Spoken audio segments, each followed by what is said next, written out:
নবনির্বাচিত মার্কিন president Donald Trump প্রশাসনের প্রতিশোধের লক্ষ্যবস্তু হতে পারেন এমন বর্তমান ও সাবেক সরকারি কর্মকর্তাদের আগাম ক্ষমার বিষয়টি বিবেচনা করা উচিত কিনা তা নিয়ে আলোচনা করছেন জো বাইডেনের শীর্ষ সহযোগীরা।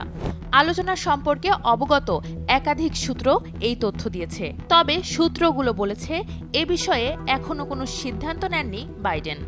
হোয়াইট হাউসের এক জ্যেষ্ঠ কর্মকর্তা বলেন, এই আলোচনার বিষয়ে প্রেসিডেন্ট বাইডেন অবগত আছেন, তবে তিনি নিজে বিস্তৃত পরিসরের আলোচনায় অংশ নেননি। আগাম ক্ষমা করা বা না করার বিষয়ে যে কোনো সিদ্ধান্ত শেষ পর্যন্ত বাইডেনই নেবেন।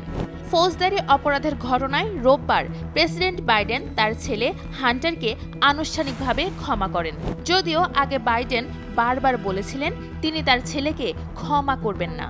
বাইডেনের এই সিদ্ধান্তের পর তার প্রশাসনের বর্তমান ও সাবেক কর্মকর্তাদের প্রেসিডেন্টের আগাম ক্ষমা সংক্রান্ত আলোচনায় গতি আসে। ৩০ নভেম্বর ট্রাম্প তার হবু প্রশাসনের কেন্দ্রীয় গোয়েন্দা সংস্থার পরিচালক হিসেবে তিনি ট্রাম্পের সমালোচকদের বিরুদ্ধে প্রতিশোধ নেওয়ার অঙ্গীকার করেছেন, যা হোয়াইট হাউস ও বাইডেন প্রশাসনের ঊর্ধ্বতন কর্মকর্তাদের শঙ্কিত করে তুলেছে।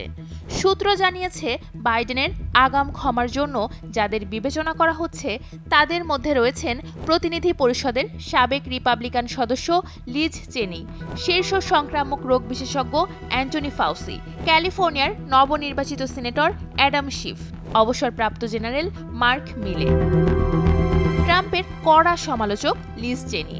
অ্যান্টনি ফাউসি বাইডেনের স্বাস্থ্য বিষয়ক উপদেষ্টা ছিলেন। ট্রাম্পের বিরুদ্ধে প্রথম অভিশংসন প্রচেষ্টায় নেতৃত্ব দিয়েছিলেন অ্যাডাম শিফ। মার্ক মিলে মার্কিন সামরিক বাহিনীর জয়েন্ট চিফ অফ স্টাফের চেয়ারম্যান ছিলেন। তিনি ট্রাম্পকে ফ্যাসিবাদী বলে অভিহিত করেছেন বলে একটি বই এসেছে। হোয়াইট হাউসের প্রেস সেক্রেটারি কারেন জিন পিয়েরে এই সপ্তাহের শুরুর দিকে সাংবাদিকদের বলেছিলেন, বাইডেনের মেয়াদ শেষ হওয়ার আগে তিনি আরও কয়েকজনকে ক্ষমার আদেশ জারি করতে পারেন। ক্ষমা করার বিষয়ে মার্কিন সংবিধান দেশটির প্রেসিডেন্টকে বিস্তৃত ক্ষমতা দিয়েছে।